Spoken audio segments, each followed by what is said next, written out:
My name's Emily, and I'm 26. Growing up, my dad, Mike, was my hero.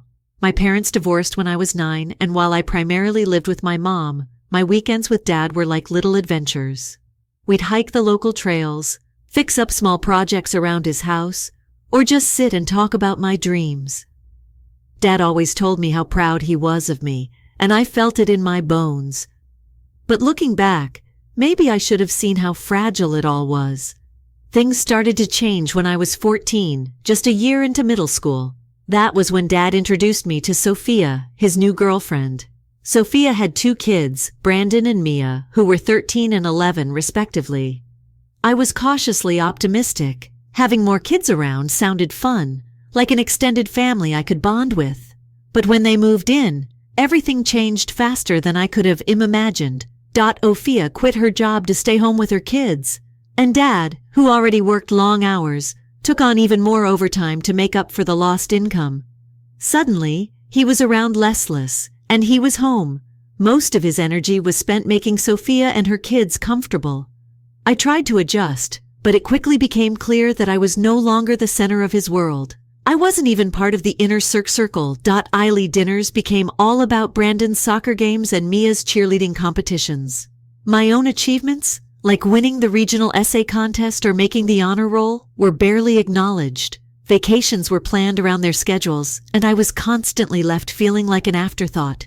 I still vividly remember the summer I begged to visit my grandparents, only to have the trip canceled because Brandon had never seen the ocean, and Sophia insisted we all go to the beach and stay instead. Each time, I tried to rationalize it. They were new to this dynamic. Maybe they needed time to adjust. But as I entered high school, it became impossible to ignore how much I was being pushed aside. Dad had always promised me a college fund. He'd been saving for it since I was a kid, and while it wouldn't cover everything, it was supposed to help. But during my junior year, my mom sat me down to break the news. That fund no longer existed. Dad had used it to pay for Brandon's private school tuition. Apparently, Brandon had struggled in public school, and Sophia had convinced Dad that a private education would give him the best shot at success. Out through my mom, not Dad. When I confronted him, his response was infuriatingly dismissive. Brandon needed it more, he said, adding that we'd figure something out for my college. That promise never materialized. My mom ended up taking out loans to cover what she could, while Dad barely contributed, claiming his finances were tight. It was a slap in the face, made worse when he missed my high school graduation entirely. Mia had a cheerleading competition on the same day, and Sophia had persuaded him to go because Mia's team depended on her. I sat in the auditorium, scanning the crowd for his face, but he never showed. He didn't even call until the next day, and when he did, he acted like it wasn't a big deal. By deal.me, I left for college. I'd stopped visiting his house altogether. Every time I went over, I felt like an outsider, intruding on their perfect little family. Sophia's passive-aggressive comments about how I was too busy for family made it worse. Anytime I tried to share something about my life, the conversation quickly shifted back to Brandon or Mia. I once mentioned struggling with a tough class, only for Sophia to interrupt and gush about Brandon's plans to study architecture. Off my feelings, claiming I was too sensitive or that I was misinterpreting things. But it wasn't just in my head. Sophia had a knack for making me feel like I didn't belong. One Christmas, while Brandon and Mia unwrapped thoughtful, personalized gifts, I got a generic gift card. It stung, but I told myself it didn't matter. I tried to stay positive, hoping things would improve, but improve. By the time I hit college, my relationship with Dad was hanging by a thread. I tried to keep the connection alive, texting him occasionally or sending him updates about school, but the effort always felt one-sided. He'd respond with quick, surface-level replies, but he never asked follow-up questions or seemed genuinely interested in my life. Deep down, I think I was still clinging to the Dad I'd known before Sophia and her kids came into the picture, the one who used to care so much about me. The real Ang point came during his 50th birthday. I had no idea he was even having a party until I saw pictures of it plastered all over social media. It wasn't some low-key gathering either. It was a full-blown celebration with catered food, decorations, and what looked like a live band. Sophia, Brandon, and Mia were there, along with a bunch of extended family members. Me? Not even invited. When I invited. To ask why I'd been left out, he stumbled over his words before eventually blaming Sophia, saying she'd handled the guest list and must have forgotten to include me. Forgotten. I stared at the pictures again, at the elaborate setup and the smiling faces. There was no way someone put that much effort into a party and simply forgot to invite their daughter. He promised to make it up to me, but nothing ever came of it. Not long after it happened again. This time it was Mia's engagement party. Once again I found out through social media. I didn't bother calling Dad to ask why I wasn't invited. I already knew what he'd say. Another excuse, another hollow apology. I was so tired of it all. Then came the final insult. I realized I'd been removed from the family group chat. I only noticed because a cousin mentioned a family barbecue I hadn't heard about. When I checked my phone, the chat was gone. I asked the samgon.in about it, and they got all awkward, mumbling something about Sophia cleaning up the group to make it more manageable. I wanted to scream. What kind of stepmother decides to erase her husband's daughter from the family chat and calls it cleaning up? It was deliberate, and no one could convince me otherwise. At this point otherwise. To keep ignoring the pattern. The family I'd grown up with, the bond I thought I'd always have with my dad, was slipping further and further away. Every time I tried to reach out to hold on to something, I was met with rejection or apathy. My mom noticed how upset I was and encouraged me to confront him directly. She'd always been my rock, the one person I could count on no matter what, but even she didn't know how to fix this. One Saturday I decked this drive to Dad's house unannounced. I thought maybe seeing me in person, without the buffer of Sophia or her kids, would finally get through to him. But when I knocked on the door, it was Sophia who answered. Her surprise quickly turned into her usual cold, polite tone as she told me it wasn't a good time. Behind her, I could hear laughter and voices coming from the backyard, another gathering I hadn't been invited to. She didn't even ask me to come in. That night, my cousin Cindy me and let it slip that Dad had just bought Brandon a brand new SUV for his birthday. A shiny, expensive car for a kid who hadn't even started his first job. This was the same man who had told me he couldn't afford to help with my college tuition because he was tight on money. I felt sick. All the little moments of exclusion, the broken promises, and the constant favoritism toward Sophia's kids, it all came crashing down at once. I started therapy soon, that. I felt like I was carrying this massive weight of anger, hurt, and confusion, and I didn't know how to deal with it. My therapist helped me unpack everything, pointing out how Dad's behavior wasn't just careless. It was a consistent pattern of neglect. Every decision he made seemed to revolve around Sophia and her kids, while I was left to fend for myself. The more I talked through myself, the clearer it became. Dad wasn't just under Sophia's influence. He had chosen this. He had chosen her family over me. And no amount of confrontation or heart-to-heart talks was going to change that. When I finally worked up to that age to call him and lay everything out, his reaction was exactly what I feared. He turned it all around on me, saying I was being overly sensitive and jealous of Brandon and Mia. He dismissed every example I gave him, from missing my graduation to using my college fund for Brandon's school. It was like talking to a wall. That conversation was the fin wall, in the coffin for me. I realized that I couldn't keep fighting for someone who clearly wasn't willing to fight for me. It wasn't just about Dad anymore. It was about my own self-respect. After that disastrous conversation with Dad, I decided to stop trying. No more reaching out, no more bending over backward to be included. If he wanted to rebuild our relationship, the ball was in his court, but deep down, I knew he wouldn't do anything. I focused on my studies and leaned on my mom and close friends, the people who actually cared about me. For the first time, I started prioritizing myself instead of chasing after someone who clearly didn't value me. But Dad, or more accurately, Sophie May, sent about to let things settle quietly. A few months later, Thanksgiving rolled around. I hadn't been invited to any family gatherings, so I spent the day with Mom, cooking and laughing in the cozy kitchen I'd grown up in. It was a simple but perfect day, free from drama. The peace didn't last long. A couple of days after Thanksgiving, Faya called me out of the blue. I didn't even know how she'd gotten my number. But there she was, her voice dripping with fake sweetness as she accused me of causing stress for the family. According to her, my attitude was making things difficult for Dad, and I needed to stop being selfish. I could barely believe what I was hearing. This woman, who had systematically pushed me out of my own family, had the audacity to act like I was the problem. I hung up without saying much. A problem? Her wasn't worth it. But her call was the moment it truly hit me. My dad wasn't just passively letting Sophia control everything. He was actively supporting her. He'd chosen her side, and nothing I said or did was going to change that. Things only escalated from there. I've that through a cousin that Dad had thrown another family event I hadn't been invited to, a barbecue this time. When I asked why I hadn't been included, Dad brushed it off as a misunderstanding. "You should have known you were welcome," he said, as if I was supposed to just magically appear at a gathering I wasn't told about. The final straw came when I learned about Ivan Brandon a brand new car for his birthday. A sparkling SUV, the kind you'd expect a parent to gift their kid for a major milestone.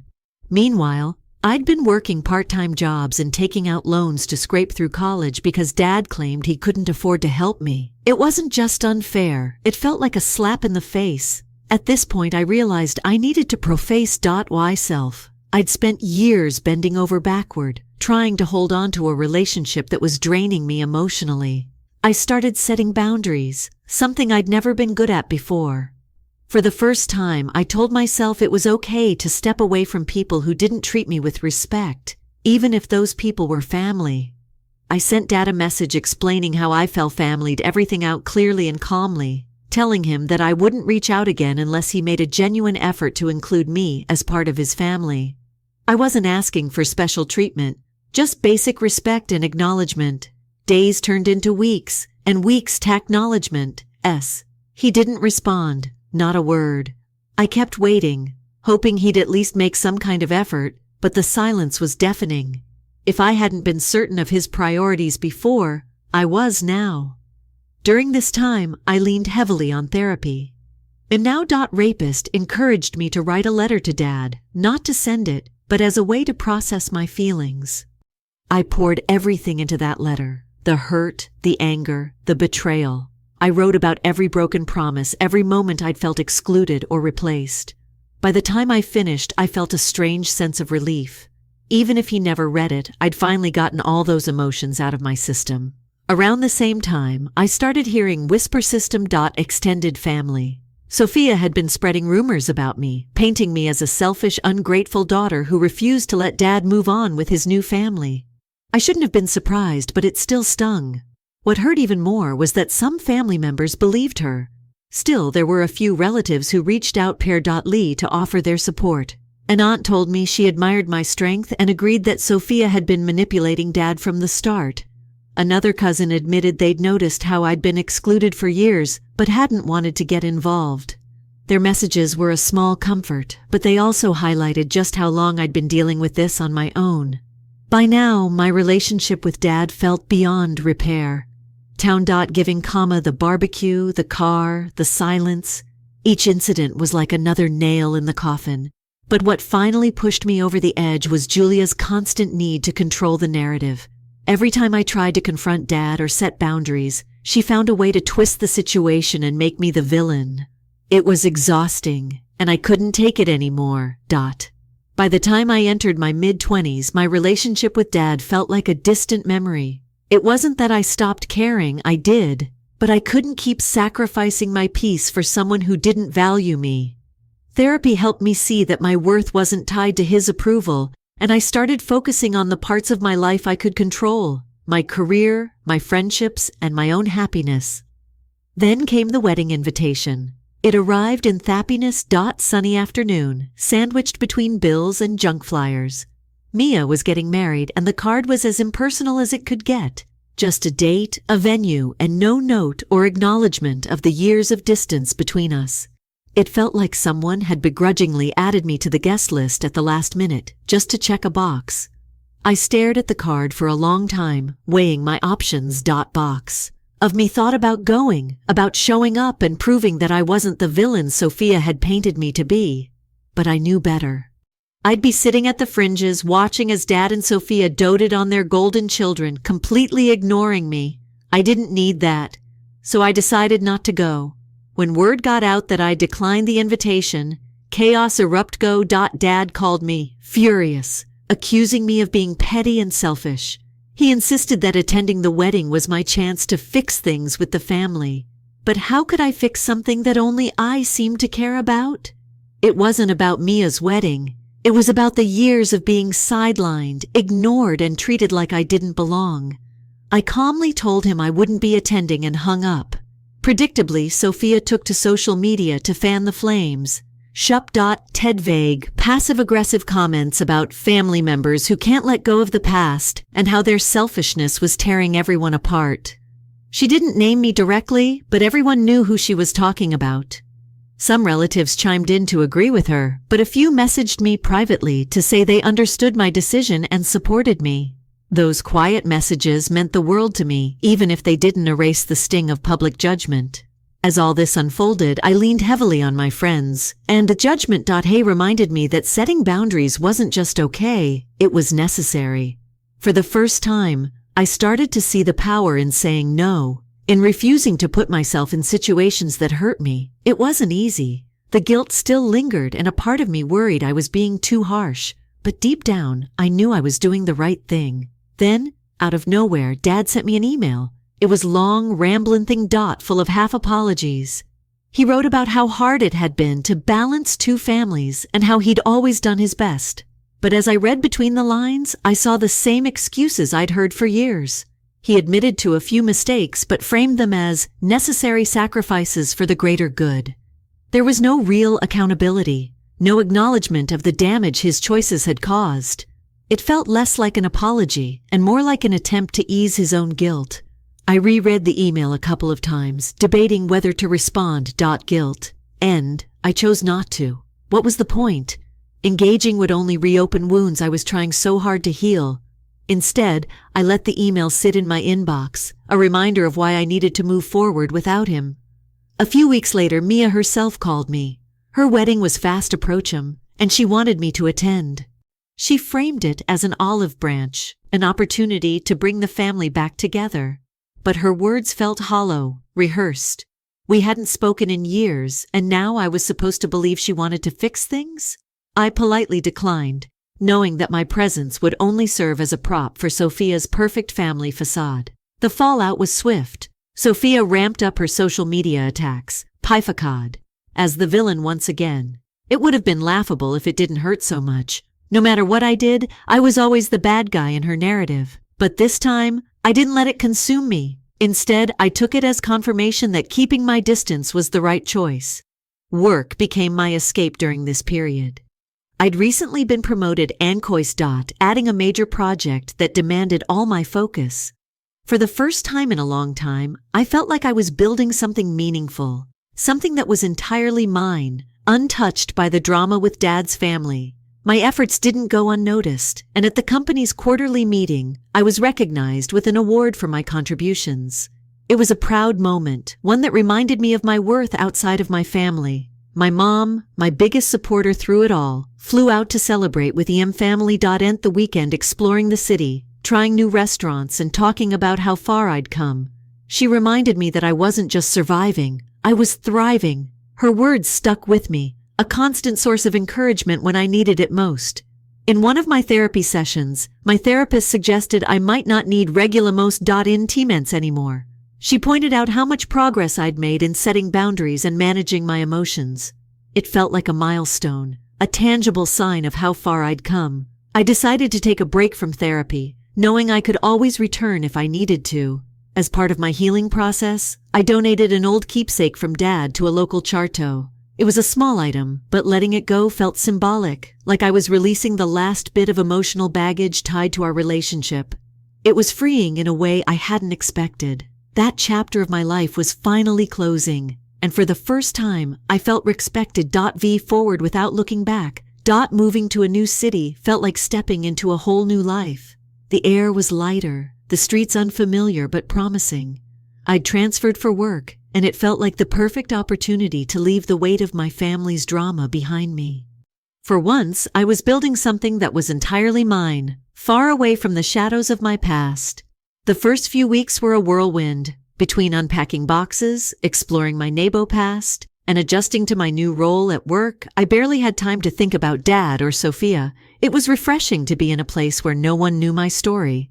Here, I wasn't the estranged daughter or the selfish troublemaker Sophia liked to paint me as. I was just Emily. I joined a local rock climbing group on a whim. I wasn't great at it, but learning Semeli Janu felt symbolic, like I was climbing out of the pit my family had put me in. Each foothold and every awkward tumble reminded me that I was moving forward, step by step. The group was welcoming, and before long, I'd made friends who shared my love for adventure and personal growth. For the first time in years, I felt like I belonged. Then, out of the blue, Dad broke his silence. He sent me another long email. It's to-belonged.ologetic this time. He admitted that he'd made mistakes but still leaned heavily on the excuse of balancing two families. He wrote about how hard it had been for him and how he'd always thought I'd understand. It was the same justification I'd heard before, empty words with no real accountability.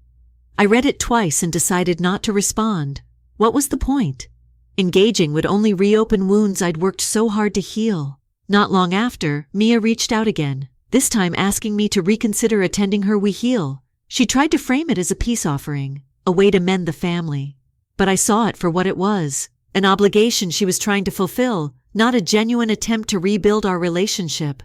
I declined politely, knowing my presence would only make things awkward for everyone involved. Word of my refusal spread quickly, and predictably, Sophia exploded. She took to sociainvolved.c again, throwing vague barbs about ungrateful family members who refused to let go of the past. I didn't engage. By then, I'd learned that giving her attention only fueled her fire. Instead, I leaned on my friends and focused on the life I was building for myself. Work continued to be a bright spot. The project I'd been leading turned out to be a massive myself, earning me recognition from my company's leadership team. At the quarterly meeting, I was awarded for my contributions, a moment that filled me with pride. It was validation that I was capable, deserving, and thriving, even without my dad's approval. My mom came to visit not long after. She'd been my rock through all of this, my constant soapproval.v and encouragement. Having her there to celebrate my successes felt like the ultimate affirmation. We spent the weekend exploring the city, laughing and reminiscing about how far I'd come. Her words stayed with me. You're not just surviving, Emily, you're thriving. In one of my last therapy sessions, my therapist echoed the same sentiment. She suggested thriving, not need regular appointments anymore, noting how much progress I'd made in managing my emotions and setting boundaries. It felt like a graduation of sorts, a reminder that I'd done the hard work to heal and could now stand on my own. I took one final step toward closure. There was an old keepsake from Dad, a small item I'd kept for Yaun. Even as our relationship crumbled, I donated it to a local charity. Letting it go felt like a weight lifting off my shoulders, a symbolic act of releasing the last threads of attachment to a relationship that no longer served me. Around this time, a surprising message came from one of Sophia's extended family members. They apologized for not speaking up sooner and admitted that many people in the family had seen through Sophia's manipulations for years. They told me they admired my strength and wanted me to know I wasn't alone. It was a small gesture, but it meant the world to hear someone else acknowledge what I'd been through. As the months passed, I started dating someone new. It was early days, but the relationship felt healthier. I realized how much more confident I was in setting boundaries and communicating my needs, something I'd struggled with in the past. For the first time, I felt like I was building something untainted by the shadows of my family's dysfunction. Looking back, I could see how far I'd come. Cutting ties with Dad's family hadn't been easy, but idysfunction.cessory. It gave me space to rediscover myself, to build a life filled with people who genuinely cared about me. While I couldn't change the past, I could choose how it shaped me. And I was proud of the person I'd become, not defined by the pain I'd endured, but by the strength and resilience it had given me. This was my story, not theirs, mine. And for the first time, I was finally free. Story 2. Everything has been going well for me. a 29-year-old lady who is getting married to the love of my life. My 27-year-old fiancé and I have been preparing this wedding for months, and we were both really thrilled about it. Everything was coming together. The caterers, the dress, the location. My family was supportive, and we had even succeeded in getting a few of the more challenging relatives to send out RSVPs. After all the chaos preceding it, I thought things was finally coming together, but that was before I spoke with my dad about the 55 of them. To put it mildly, we've always had a somewhat complex relationship. He has never been an emotional person and was always aloof as a child. He would say that I was like my elder sister, who died when I was 16, and that I would never be able to live up to her memory. The situation just never returned to normal. I didn't know how to attract my dad's attention without feeling like I was replacing her, and he didn't know how to be a parent without her. It's difficult to describe, but it seems like we've never truly agreed. In any case, he reacted strangely when I informed him about the wedding. He seemed content, or he pretended to be one. But it wasn't as exciting as you may have thought. No, I'm really pleased with you, or perhaps this is my happiest day ever. More like. He offered a hazy smile, nodded, and continued with his day. Normal dad things. He gave me a call a few weeks before to the wedding. He informed me that I should reserve a seat for the special someone he would be coming. I initially believed he was referring to a new girlfriend, but he actually dropped a bombshell. Someone he had adopted. A late 20s lady. My age. To be honest, I had no idea how to take that in. I had no idea that he had been considering adopting someone. Even though we weren't very close, I felt like I should have known if something similar had occurred. I dismissed the strange feeling. Perhaps it was only a phase. I figured, okay, whatever, because my dad was constantly doing these strange things and then dropping them a few months later. However, things appeared to become stranger the closer the wedding drew together. My father hardly communicated. Radio quiet, no updates, no calls. He was unable to even check in on my big day. That seemed a bit strange to me, but I was too preoccupied with the last-minute preparations to give it much attention. The wedding day then arrived. I was thinking about 1,000 things.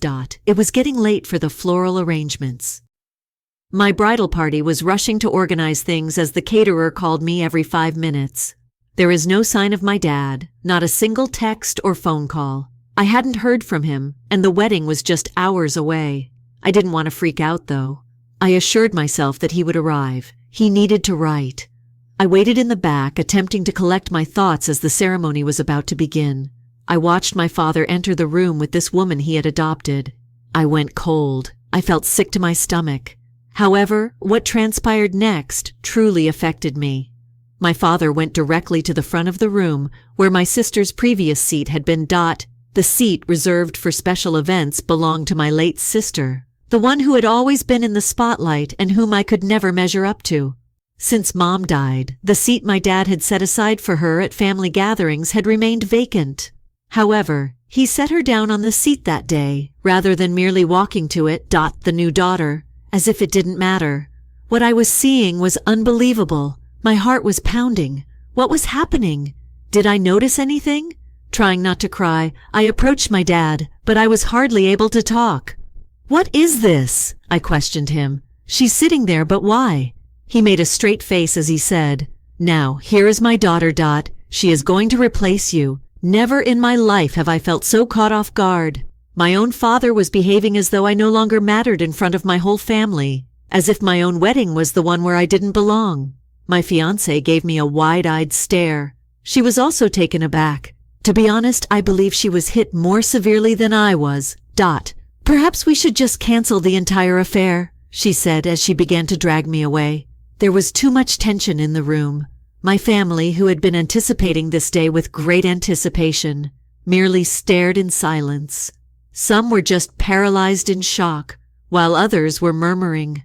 I could sense their bewilderment and the weight of their judgment. It dawned on me then that I wasn't the only one who felt deceived. My father was more than simply a dramatist. He was creating a commotion. He was forcing me to decide between my future and my family, and I had no idea how to respond to that. I was determined to make the wedding happen. I had spent months planning this, but how could I deal with my dad's behavior when the day was so chaotic? I had no idea what to do. One update. I felt I was going crazy when my dad and his new daughter entered the room. My wedding day, which I had spent months preparing for, was becoming a nightmare. All I could do was stand there still while I heard the whispers going on around me. The worst thing, in front of everyone I had to deal with my dad. I strode over to him since I didn't want this to spoil everything. The uncertainty, the rage. As I got closer to him, everything boiled over. What is this? You brought her here, but why? He hardly gave me a glance, as if he was too lazy to engage in meaningful discussion. I now consider this to be my family. Oh, he said. You must come to terms with it. To that, I was at a loss for words. Was he telling the truth? He brought a lady my age to replace me at my own wedding with no trouble at all. He was suddenly behaving as though I should accept it. I persisted in asking him to tell me why. Why, of all days, today? I had spent months preparing for this one event. Why did it have to happen? My dad didn't care, though. He informed me that this new daughter was the solution to the years-long search for closure. She apparently filled the void left by the death of my sister years ago. There was no sense about it. Finalization. By taking in a woman who bore a striking resemblance to my sister, it seemed more like he was attempting to erase the past in some way to replace her. As if I were no longer important. The new daughter, meantime, was behaving as if nothing were wrong. She continued to call me sweetie, behaving reassuringly as though I was the one who was going overboard. At one point, she even attempted to wrap her arm around me, assuring me that everything would be well. I felt like I was going crazy because of it. As I stood there watching my father desert me, she was assuming the part of the sympathetic, understanding stepdaughter. It seemed unreal. As my family comprehended what was happening, I could sense the tension in the room and the awkward stillness. My grandparents were angry on one side. My mother's side was equally perplexed and unsure of how to respond. The fact that my dad would do anything like this in front of me infuriated them all. On the day that matters most in my life, my dad, however, was very unconcerned. Why was he doing this today? I questioned him again. Why did he have to appear in public with her at my wedding? It was his usual reaction, simply let it go. It's time for you to come to terms with this, he added. My new family is this.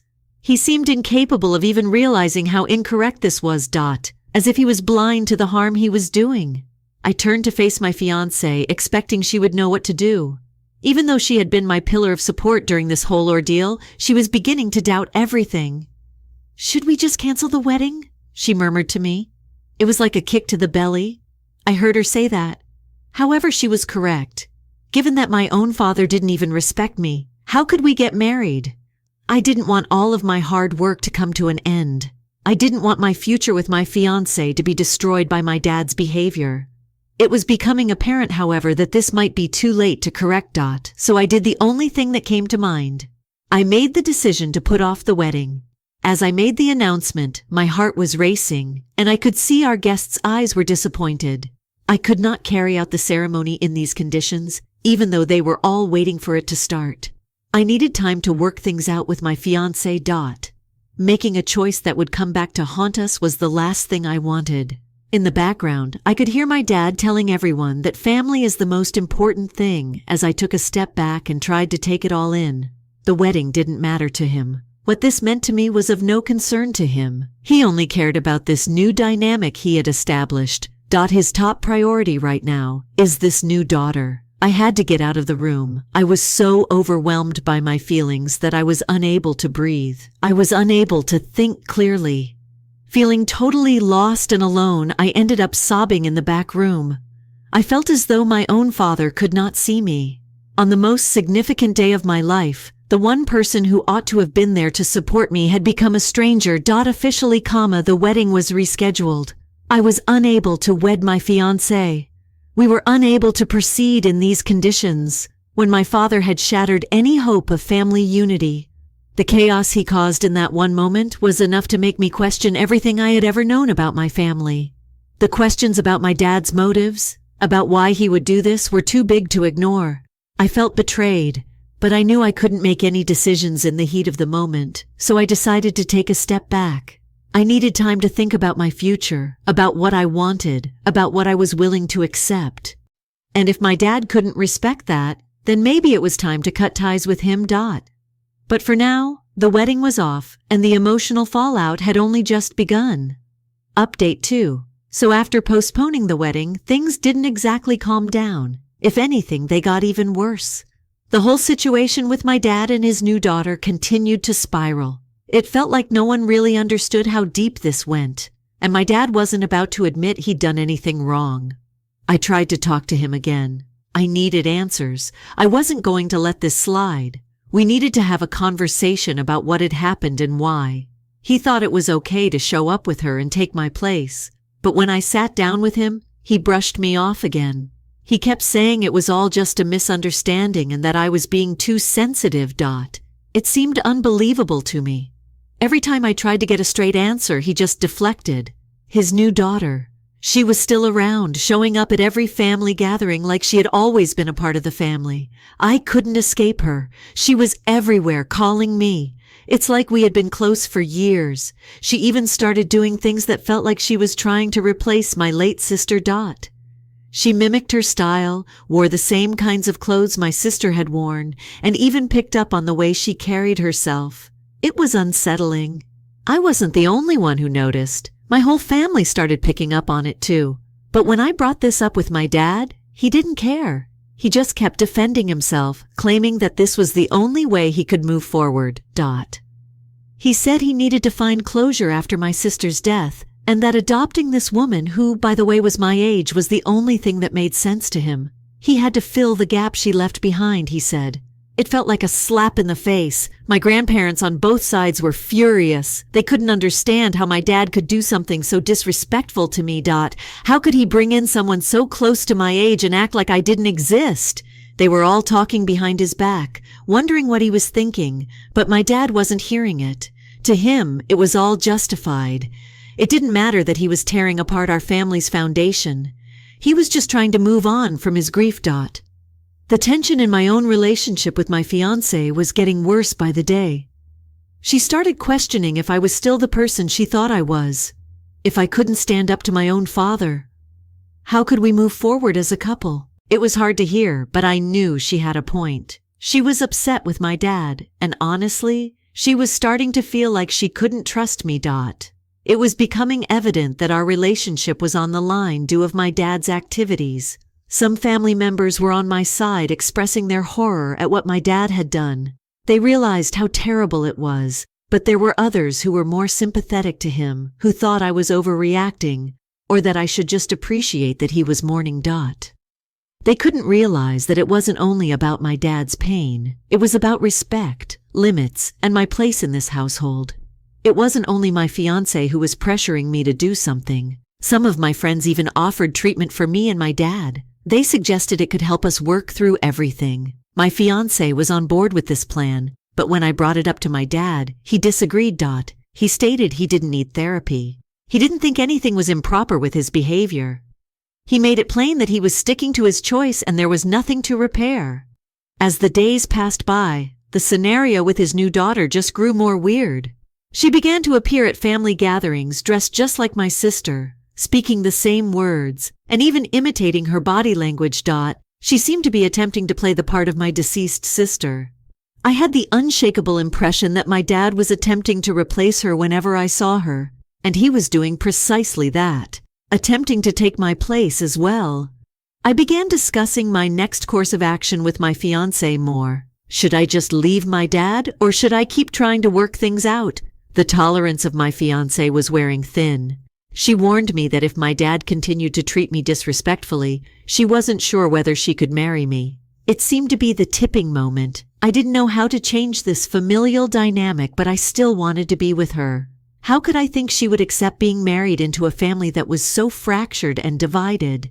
By now, I was aware that I needed to decide. My father had no intention of expressing regret for his actions. He may have apologized, but it was a flimsy one, as though he was saying it to cut the talk short. He maintained that his new daughter was here to stay, even though he claimed he was unaware of how much his actions had affected me. I knew he wasn't going to change. It was up to me to decide whether to defend myself or keep attempting to save my relationship with a man who was obviously unconcerned. I wasn't sure whether I had the strength to permanently remove him from my life, but how could I keep acting as like nothing was wrong when it was so obviously not? I was in this weird limbo while the wedding was still on hold. My fiancé and I were becoming more and more tense with each passing day. I had to decide if it was worth fighting for the family that had already abandoned me, even though I had no idea what the future contained. I knew that whatever choice I made would alter everything. The third update is about the wedding. Officially, it's off. I couldn't continue to act as though nothing was wrong. It was obvious that I would not marry after everything that transpired, with my dad's actions looming large over me like a threatening cloud. His arrival at my wedding with his new daughter wasn't the only surprise. It was all that followed: the deception, the manipulation, and the ongoing gaslighting. All of it was too much to overlook. I didn't want the wedding to be called off. I had invested a great deal of money, time, and effort into preparing for this day. However, I couldn't bring myself to follow through after that encounter with my dad. My father and I had a totally broken relationship. Knowing that my father didn't value me, how could I get married? How could I act as though nothing was wrong when it was so obvious? My dad kept acting as if nothing was wrong, even after the wedding was called off. He refused to admit that he had injured others. He felt as though nothing had changed and he was living in his own universe. He would text and call me as like nothing had happened, as though he hadn't just completely changed my life. He would either sidestep or act as though I was being theatrical whenever I attempted to address him again. He resisted admitting that his actions were inappropriate and that he had done irreparable harm by bringing this lady into our family and treating her like my sister, as though that wasn't sufficient. I began to have tense connections with my other family members. When I pointed out how disrespectful my dad's behavior was, some people supported me, while others began to point the finger at me. They argued that I ought to have approached the matter differently and made a greater effort to comprehend my dad's sorrow. Others who backed me and others who agreed with my dad's behavior made me feel as though I was torn between two different universes. However, I wasn't prepared to forgive my dad since in the end, it was difficult to deny that he was the one who had caused the greatest harm. To help me deal with all that had transpired, I made the decision to begin therapy. I had to figure out how to handle the aftermath and comprehend why my dad had behaved in that manner. The more I discussed my dad's actions, the more I realized how emotionally manipulative he had always been. Even though the therapy sessions did help to some degree, this event wasn't the only one. He ignored me for years, made comparisons to my deceased sister, and never showed me any support. It was a difficult pill to take because I was just now beginning to understand everything fully. However, my fiancé was beginning to doubt everything. In addition to feeling deceived by my father, she was uncertain about whether she could carry on our connection. Since I hadn't confronted my dad more firmly, she no longer felt that she could trust me. She had good reason to doubt everything. I had overlooked the reality that my fiancé's sentiments were equally important, since I was so preoccupied with trying to keep things somewhat normal with my dad. She was beginning to feel that she didn't want to marry into such a rude and divided family. I had no idea what to do. I wanted to work with her, but how could I do that? My dad gave me a family relic in an attempt to distract me from the poisonous conflict that had overtaken my family. I guess that was a sign that he was attempting to put things right, but it felt so insincere. This was not going to be resolved by a token or a piece of jewelry. This had nothing to do with worldly possessions. Respect was at issue. No amount of presents could make up for the contempt he had shown to my fiancé and myself. The heirloom wasn't even something I wanted. I must admit that I was offended. Instead of taking responsibility for his actions, it seemed as though he was attempting to purchase my forgiveness. My extended family, meanwhile, was picking sides. While some justified my dad's behavior and said I should be more accepting of his desire for closure, others voiced their disgust at him and understood why he was unhappy. Hearing the same thing over and over again was tiresome. It seemed like no one really understood what I was going through, and all I needed was someone to understand things from my point of view. And the guilt trip came next. My father began to play the victim, accusing me of not sympathizing with his sorrow. I was selfish, he said, for not viewing things his way. I felt like the antagonist, as though I was the source of all the turmoil. However, despite my best efforts, he was unable to comprehend that this had nothing to do with his pain. He insisted that I should be happy and continued guilt-tripping me about how difficult it was for him to move on. He had discovered a person who restored his sense of completeness. I had lost my sense of what to do. Couples therapy was something my fiancé and I attempted, but it was tense. Both of us were suffering from the conflict between my dad and myself, as well as the pressure from my fiancé to pick between her and my family. I wasn't sure I could ask her to go ahead with the wedding, and she wasn't sure she could. However, I always felt like my dad was still in control, and that I was the one who needed to make all the changes whenever I tried to make a choice. The new daughter was becoming more and more involved in all of this. She kept attending family gatherings, behaving as though she belonged there, gradually assuming the role that my late sister had held. My dad seemed to be wiping my sister's memories and substituting this lady for it. It was eerie. I felt like I was losing ground in the family every day, and I had no idea how to stop it. By now, I was aware that I needed to decide. Did I embrace my dad and his new family, or did I sever our relationship permanently? Imperfections and everything. I couldn't continue to be caught between my fiancé and my dad. Something had to give. However, what? The wedding's aftermath turned out to be far worse than I had anticipated. My decision to call off the wedding wasn't the end of the turmoil that day. My whole family was affected, and it seemed like it would never end. Before long, my family had divided into opposing factions as people began chatting and whispering behind my back.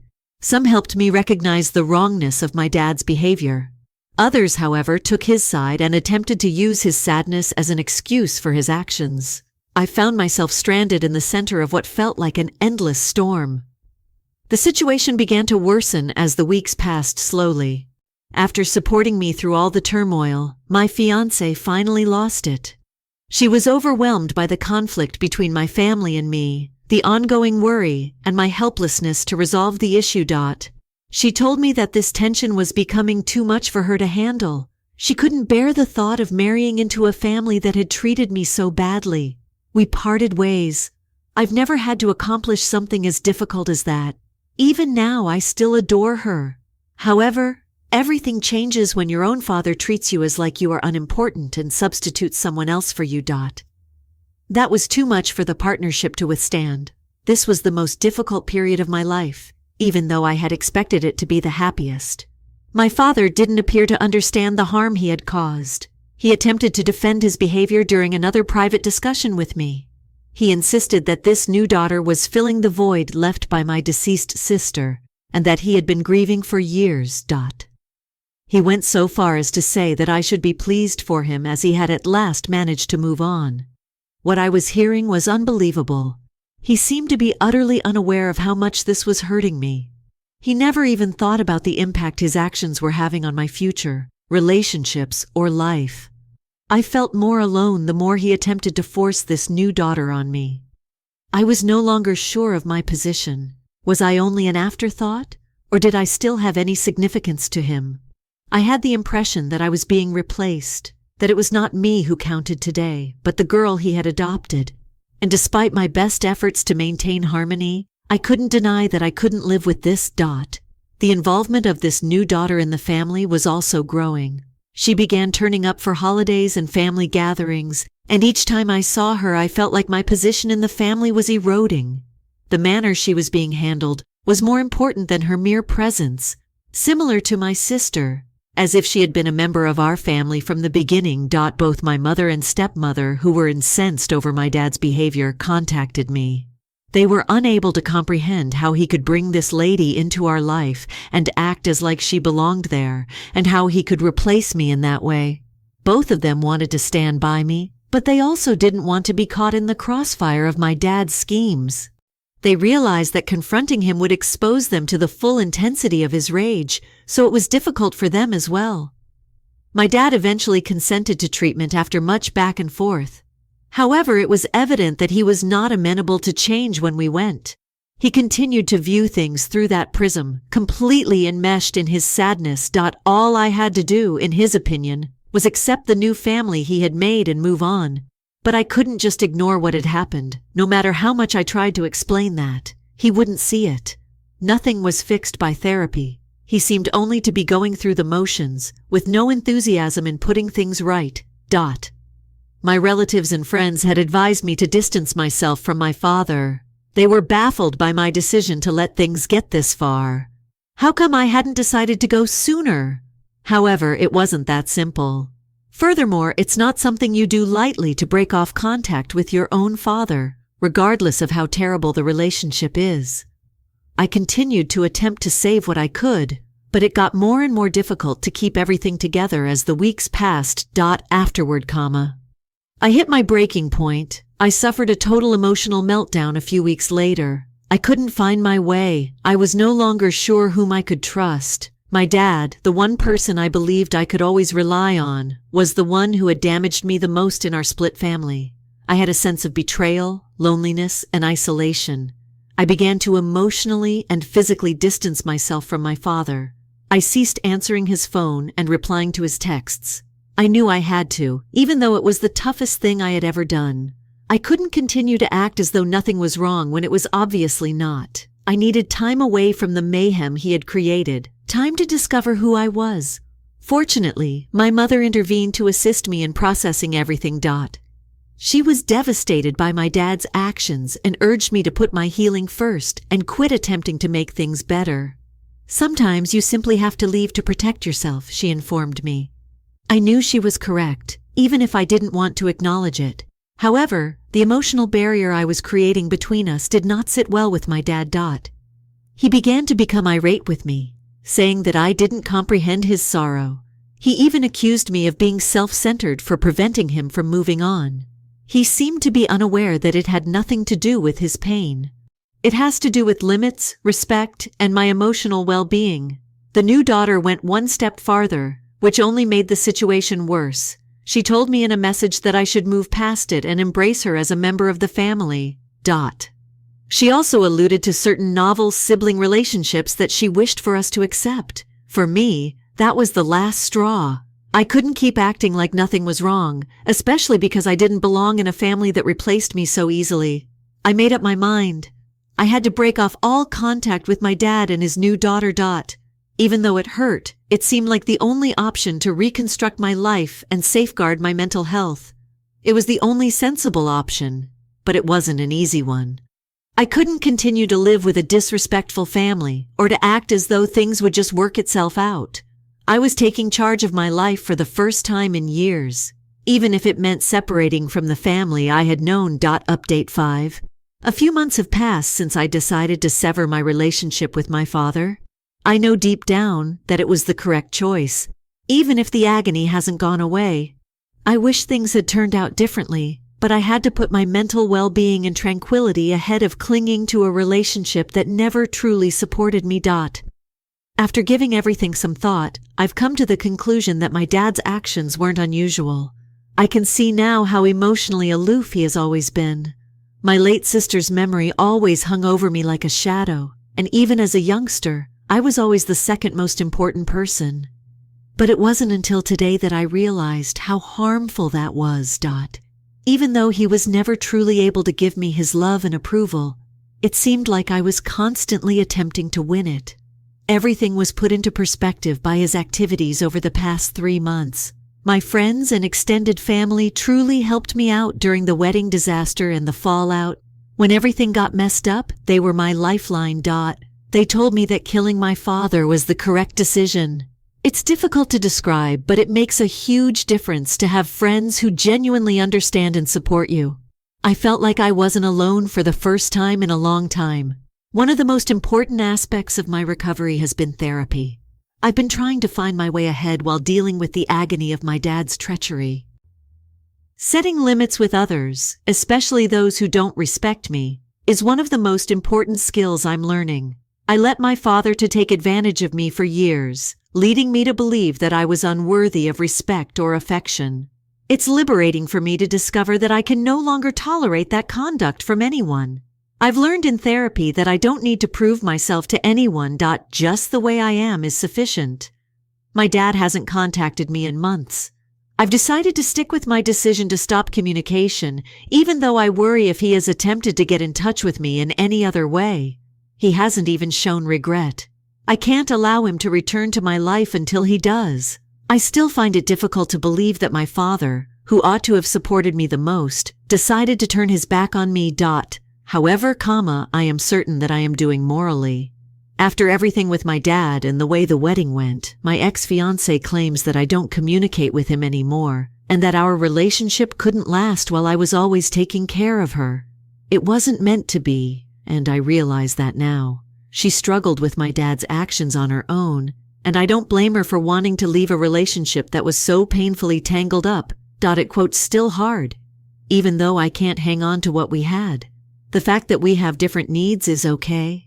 On a more positive note, I resumed dating. I'm taking my time, but it's been a slow process. But I'm wary. I want to go through my own mental baggage before I bring someone into my life. Come to the realization that before I can really devote myself to someone else, I must first take care of myself. Since it's a new chapter in my life, I want to make sure I'm emotionally and psychologically prepared before taking things seriously. My dad's new daughter sent me a mail a few weeks ago. By urging me to reconcile with my father and embrace her as a member of the family, she attempted to guilt trip me. I didn't answer. I can't continue to allow others to try to push me into something for which I'm not prepared. I get the impression that she's attempting to unwelcomely into my life, and in order to cheer her up, I won't act like everything is well. A feeling of calm is beginning to wash over me. I'm concentrating on creating a life independent of my family's approval for the first time in years. I can lead a happy life without my dad's approval. I don't have to keep attempting to mend a relationship that was never really healthy in the first place. Even if it's not always simple, I'm forging my own route. My dad sent me a letter a few weeks ago. In a way, it was an apology, but it seemed more like a desperate attempt to win my forgiveness. He urged me to change my mind and be more forthcoming with him. The mail hasn't been opened by me. Too little, too late is how it feels. I might read it sometime. However, I don't think I'm prepared to confront it just yet. Nothing, in my opinion, will alter my choice, which is definitive. I've been seeing my mom, stepdad, and other family members a lot lately. They have only been encouraging, and I've come to understand that I'm not the only one going through this. I'm really appreciative to them since they've assisted in my recovery. I know that I have the affection and support of those who genuinely care about me. Therefore, I no longer need my dad's approval. Still, the burden of the past remains.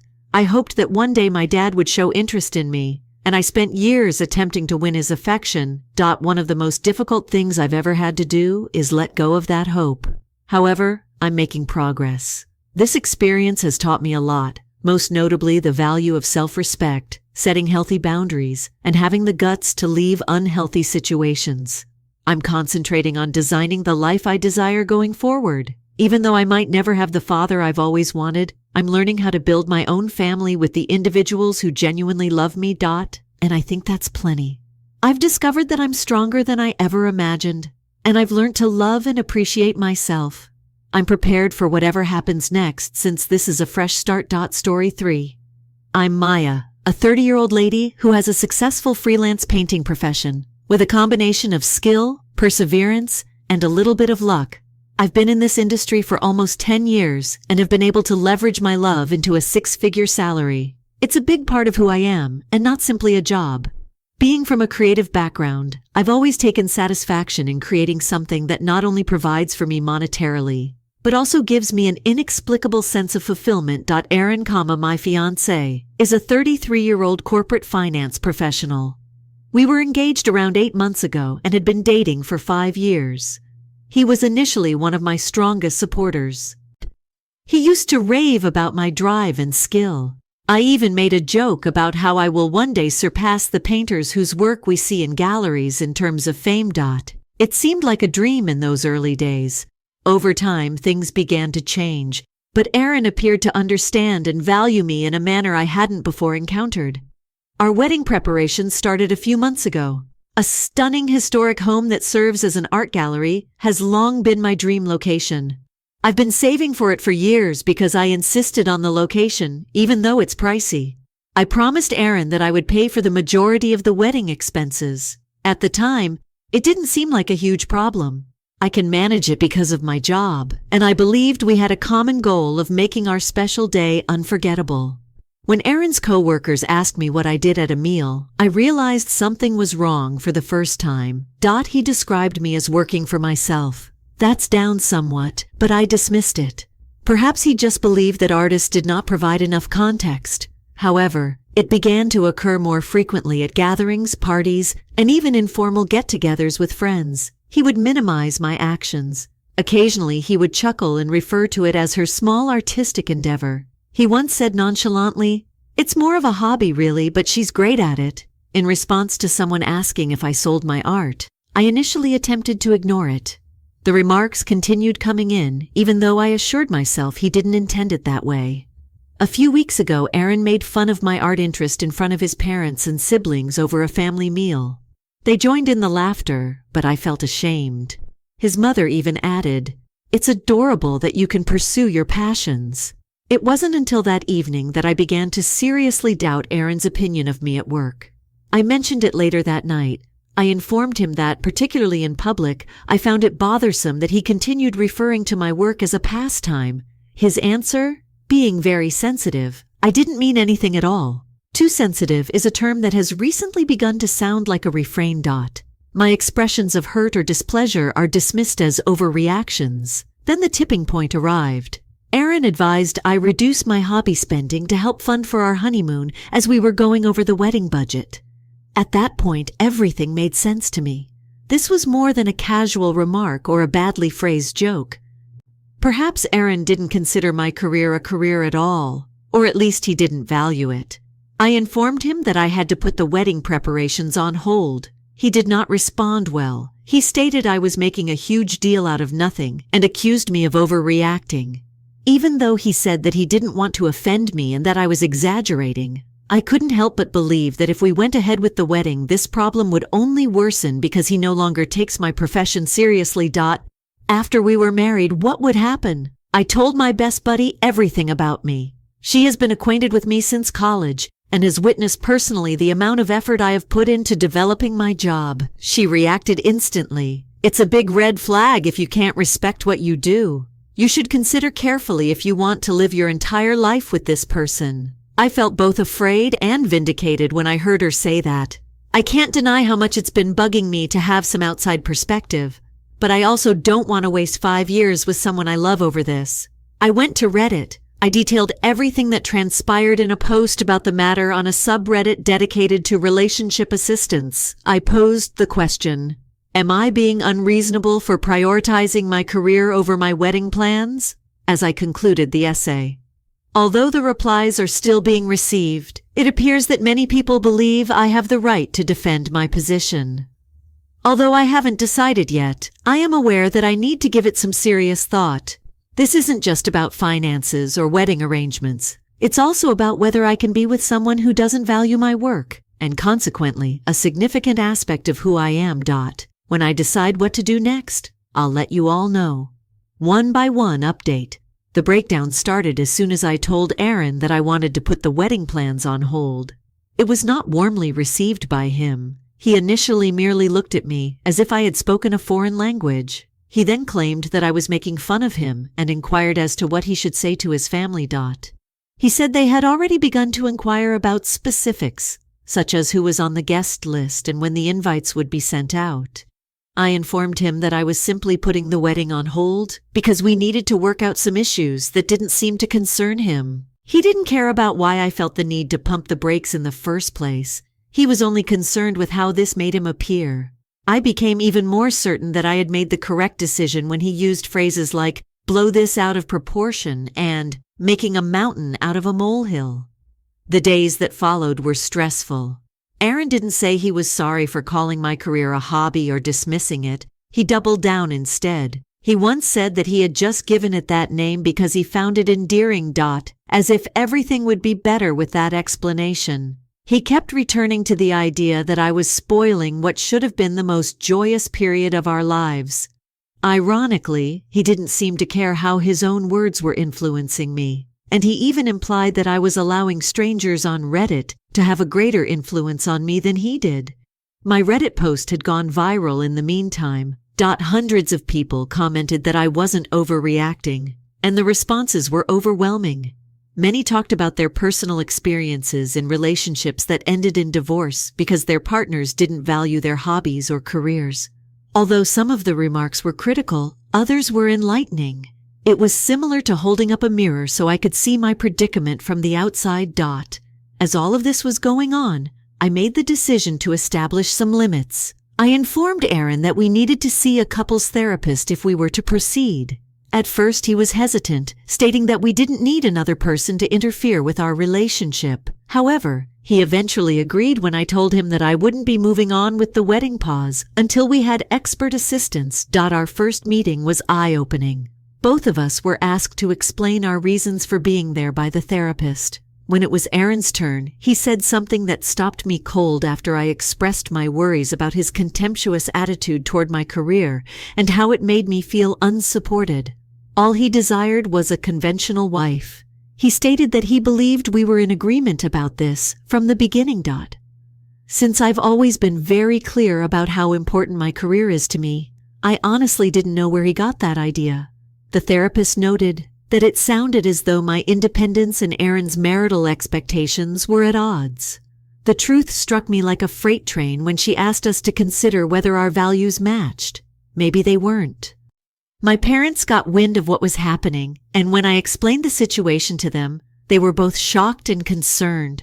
They've always been proud of my career and have supported me every step of the way. My mom reminded me that respect and support are non-negotiable in a partnership, and my dad, who's usually quiet about relationship stuff, said, "Don't settle for someone who doesn't see your worth." Aaron's family, on the other hand, had a very different take. His mom pulled me aside during a family dinner and said she'd always thought Aaron would marry someone more practical. She didn't outright say she thought I was a bad match for him, but the implication was clear. That conversation left me wondering how much of Aaron's attitude came from his own beliefs versus what he'd been hearing from his family all these years. Things escalated when Aaron gave me an ultimatum. He said that if I loved him, I'd compromise, that I didn't need to work so hard after we got married. It felt like he was asking me to choose between him and my career. I told him as calmly as I could that my career wasn't something I could just set aside. It is not just a job to me, it's a part of who I am.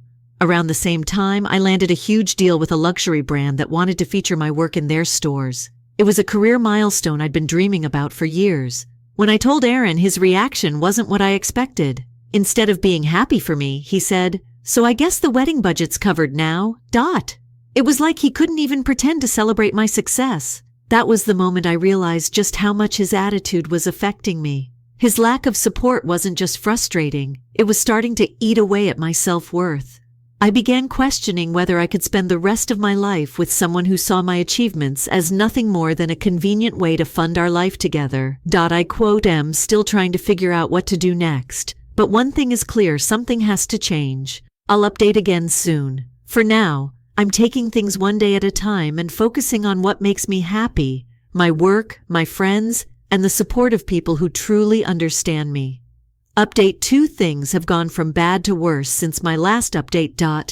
After the couples therapy session, I thought Aaron and I might be able to make some progress, but the reality is, the more I dig into our issues, the more red flags I uncover. It feels like every day brings something new to light, and none of it is good. It started with an offhand comment from one of Aaron's friends at a party. I hadn't seen this guy in a while, and we were catching up when he casually mentioned how stubborn I am. I was caught off guard because I didn't remember giving him any reason to think that. When I asked what he meant, he laughed and said Aaron told him about how I refused to compromise on my work and how obsessed I am with proving myself. His tone made it clear this wasn't meant as a compliment. The rest of the evening was tense.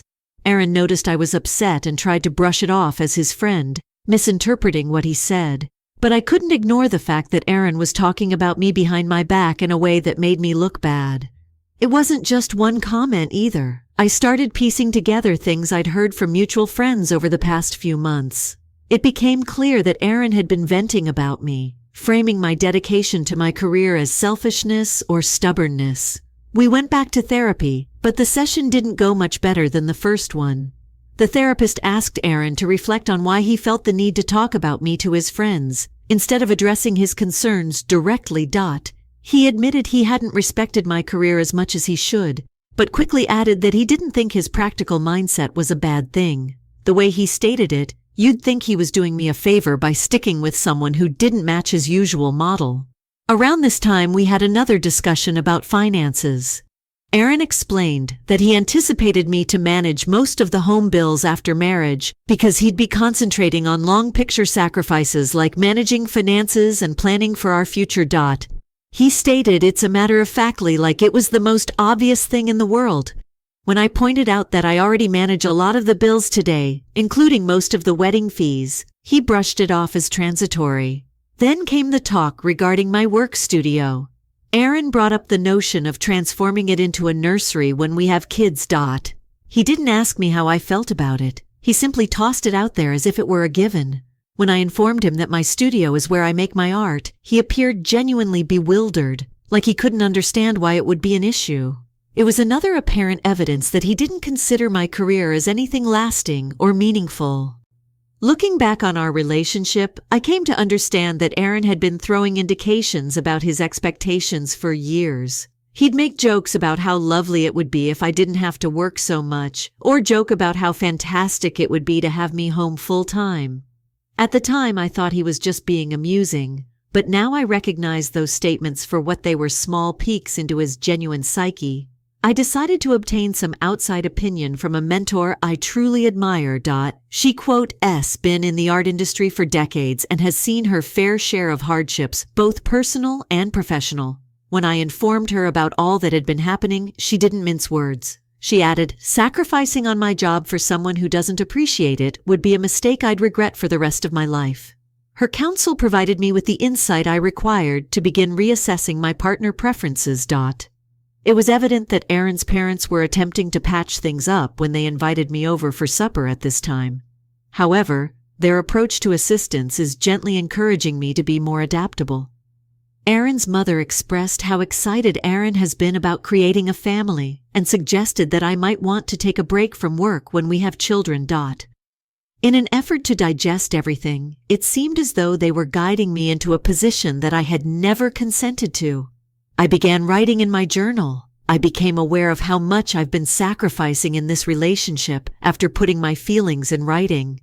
Aaron hasn't done the same for me, despite the fact that I've been going above and beyond to meet his wants and expectations.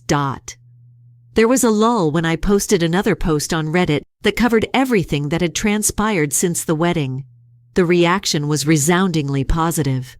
People urged me to put my work and happiness first, and some even related personal anecdotes of how their life had suffered as a result of continuing to live in similar circumstances. Their remarks provided me with the motivation I required to stand back and concentrate on myself. My brand arrangement with the premium firm was receiving international notice, so the timing couldn't have been more ideal. Aaron became more aloof rather than join me in appreciating the fact that I was getting more attention than ever before. He seemed to grow more resentful of me as I achieved success. His conversations with me were icy and aloof, and he completely ceased inquiring about my job. I began researching the necessary steps to end the engagement. I'm not making this decision lightly, but the more I learn, the more difficult it is for me to see a future with someone who doesn't value or encourage me. I'll provide another update shortly. I'm currently concentrating on the prospects that lie ahead and determining the best course of action. The third update. Another quarrel about the wedding delay was the tipping point. Aaron, angry and accusing me of being irrational, was pacing our flat. At last, he stated that you should prioritize your family over your profession if you truly cared about us. In fact, his tone was icy rather than furious, as if this were a universal reality that I was not understanding.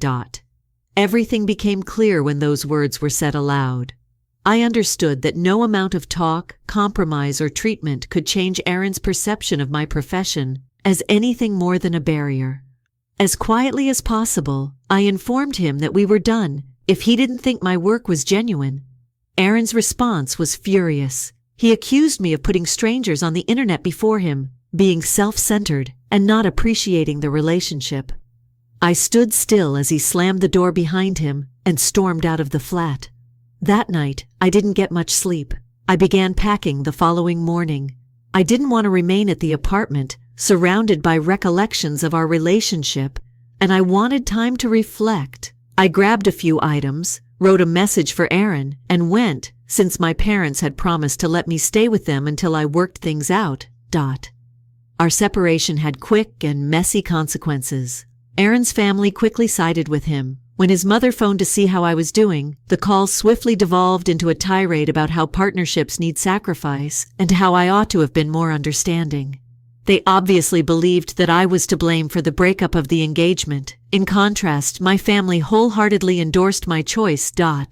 My dad gave me a rare embrace and told me, "You deserve someone who sees you for who you are, not what they want you to be." My mom also told me she was proud of me for sticking up for myself. Even though Aaron's family and a few of our shared acquaintances attempted to portray me as the bad guy, their encouragement gave me more strength. I updated Reddit with information on what had transpired since the wedding delay and the formal end of the engagement. The reaction was tremendous. Thousands of individuals contributed their opinions, support, and similar experiences when my post went viral. I received a lot of credit for having the guts to end a relationship that didn't fit with my principles. It was like receiving a virtual hug from strangers who genuinely understood my situation when I read their remarks. Aaron wrote me a lengthy mail a few days later. He wrote about how the change his marriage would bring had just made him feel overwhelmed and afraid. He expressed regret for some of his remarks, but he refused to accept responsibility for the way his words and deeds had impacted me. It was also evident that he still didn't understand my career because he made no mention of it. It was eye-opening for me to continue coming to therapy on my own. For the first time, I began to analyze years of subtly disrespectful behavior that I had failed to see or dismiss in addition to the recent incidents. I frequently didn't realize how much of myself I had compromised in the relationship until I went to therapy. It seemed like a new beginning when I moved into a studio apartment. The fact that it was mine made all the difference, even if it was smaller than the space Aaron and I had shared. I filled the shelves with items that brought me joy, displayed my artwork on the walls, and gradually started to reconstruct my life without him. I had no idea how my career would take off. My brand deal attracted notice from all around the world, and I began getting requests from other well-known businesses and galleries. A few media sites even took notice of my narrative and asked me to give a talk on my artistic journey. In months, for the first time, I had a renewed sense of control over my life. Meanwhile, Aaron made an effort to reignite the conversation. He said he wanted to sort things out and sent flowers to my apartment, left voicemails, and even showed up without warning. However, the same disclaimer was attached to each effort. "I have to meet him halfway," he insisted. Meeting him halfway would require me to give up aspects of myself that I couldn't bear to lose, so I declined. There was also some turmoil among our common friends as a result of the split. Some of them took Aaron's side, saying I was too career-focused and unaccommodating. It was painful, but it also helped me identify my actual friends, those who stood with me without passing judgment. I'm over the engagement. I began meeting others who shared my ideals and pursuing new interests. I began going on weekend walks with a new set of friends, joined a local artist collective, and even attempted pottery for the first time. Being around by individuals who valued ambition and inventiveness, rather than seeing them as defects, was energizing. I thanked everyone who has helped me along the way as I posted another update on Reddit. I described how I was re-establishing my life and concentrating on my happiness. As previously, the response was overwhelmingly positive, with individuals encouraging me and expressing how my tale made them rethink their own relationships. I am now thinking of making a significant life shift, such as relocating to a place with a more active art scene or maybe traveling abroad for the first time in a long time. It seems like there are countless options. For now, I'm eager to see where this new chapter leads me, but I'll provide another update shortly. The fourth update. Since my last report, a lot has transpired. I've never made a choice as difficult as ending my engagement to Aaron, but it's also been the most liberating. After spending weeks considering my goals for the future.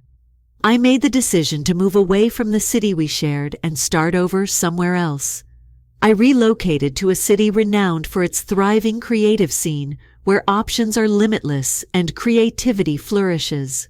The goal of the transfer was to enter a place where I could completely accept who I am, not merely to get away from Aaron. I quote V. Converted a piece of my little but comfortable new flat into a separate studio. My paintings already adorn the walls, and the sunshine that pours through the windows each morning serves as a constant reminder of the professional reasons I made this shift. I never thought things would take off the way they have. A gallery owner who had seen my art in a recent campaign emailed me shortly after I moved in. They wanted to put my artwork on display at a big event. It seemed like a dream to see my pieces on display and be surrounded by people who truly liked them on the opening night. I sold a number of pieces to collectors, and the gallery display was a huge success. I felt like I had really made it for the first time in my career. Naturally, though, things haven't always gone as planned. Aaron began posting on social media about me shortly after the exhibition. Even though he didn't say my name, everybody who knew us could tell. His post gave me the impression that he was egotistical, career-focused, and unaccommodating. I was angry at first. I wanted to answer, to correct the record, to defend myself.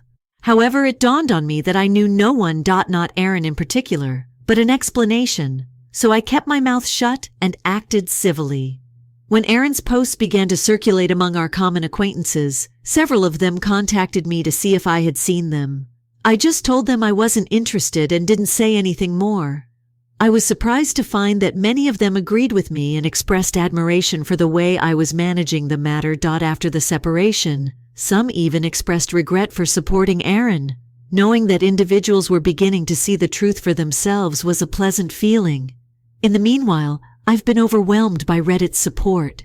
Many people have continued to find meaning in my updates, and I've gotten innumerable messages from women who have told me about their own experiences leaving relationships that didn't fit with their values. One of the most fulfilling aspects of my experience has been witnessing how my journey has motivated others. I've also been presented with new opportunities. It has been challenging and rewarding to host a series of workshops for aspiring artists, as I was invited to do. I've been reminded of my initial passion for art by teaching others. It's about connecting with people and sharing something meaningful, not just about creating. In my personal life, I resumed casual dating. It's simply nice chats and coffee dates, nothing serious. I'm putting myself before a relationship for the first time in years. Meeting people who genuinely respect my independence and share my values has been refreshing. Aaron's mother called me from out of the blue. I nearly didn't answer, but my curiosity won out. She surprised me by saying she was sorry for how she had treated me when I was engaged to Aaron. She acknowledged that, although she had always hoped he would marry a sensible person, she now saw how unjust that expectation was. She congratulated me on my recent accomplishments and sent me well wishes. The talk gave me a sense of closure, not just with her, but with that period of my life as well. That call gave me the idea to write Aaron a letter, not to send, but to acknowledge my progress.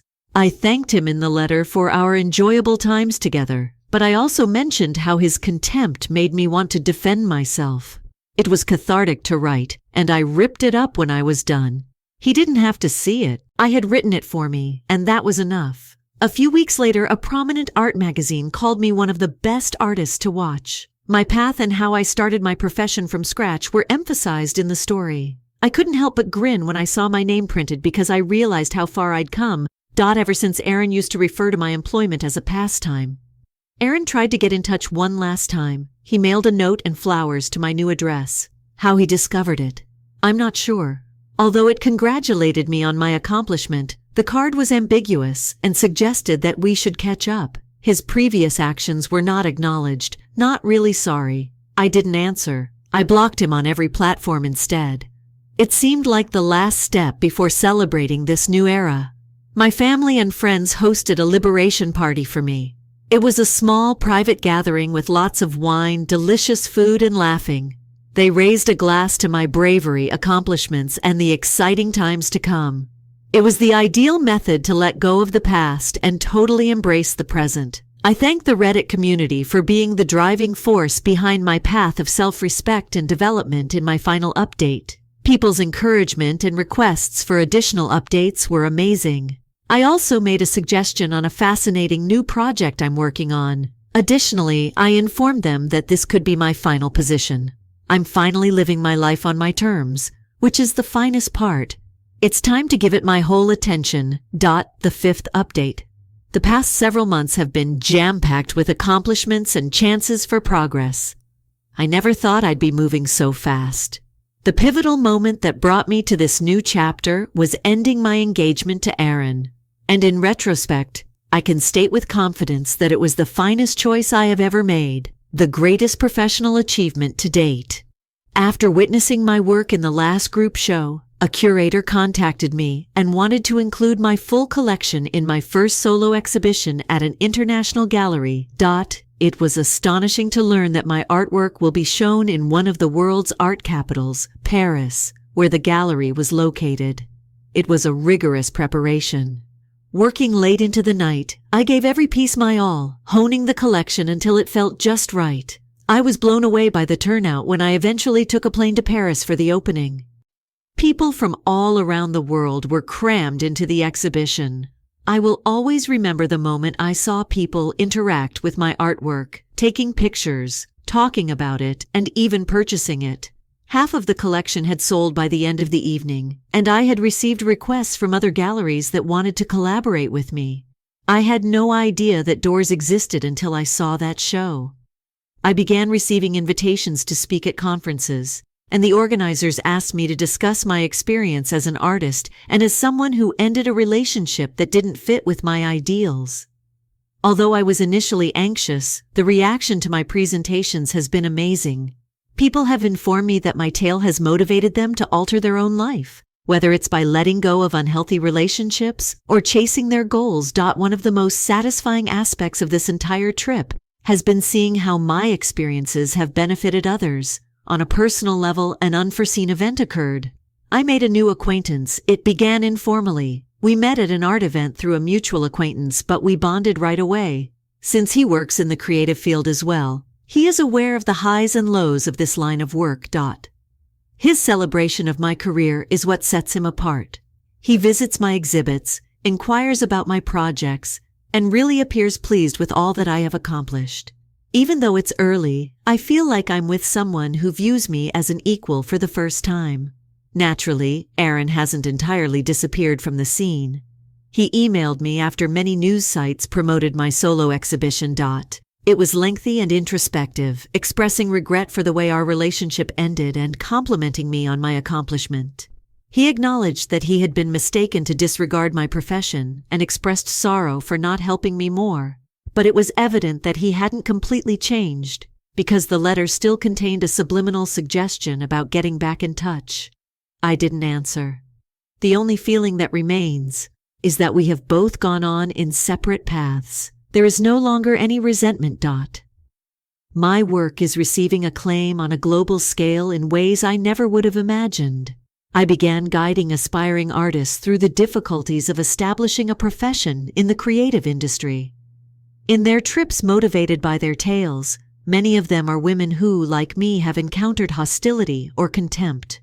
I've started a program to help women who work in creative industries, with the goal of providing people with the type of assistance I wish I had had when I first started out. The project offers grants, workshops, and networking opportunities. I went to a big art exhibition in New York a few weeks ago. There was the first time since our breakup that I saw Aaron. It was a quick, polite conversation, nothing spectacular or unpleasant. I could see he meant it when he praised me on my accomplishment.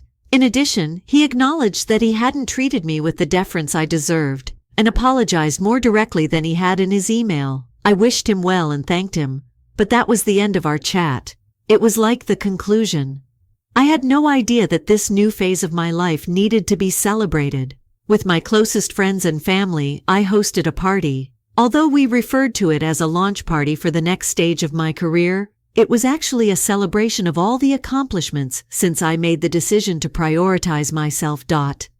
The moment I decided to put my wedding preparations on hold, which altered everything, was celebrated with music, laughing, and even a toast. When I think back on the previous year, I'm amazed at how much has changed. Although it was scary at the time, stopping the wedding was the first step in taking back my life. My career has taken off. I've developed in ways I never would have imagined, and my connections are stronger than ever. I thanked everyone who followed my journey and helped me get through the worst times in a final post that I posted on Reddit. Their counsel and support were crucial in giving me the strength and clarity to make the difficult choices. I informed them that this would be my final update, but I also gave them a sneak peek at some interesting projects I had planned. The moment has come for me to live my life offline. Many individuals thanked me for the updates and sent me best wishes in the bittersweet comments section of that last post. I concluded the piece with a straightforward message, but several pleaded for more. My tale has only just begun, but it's time for me to live it out in the real world. I appreciate your participation in this chapter. I quote going forward with that. I'm thankful for my progress and eager for what lies ahead.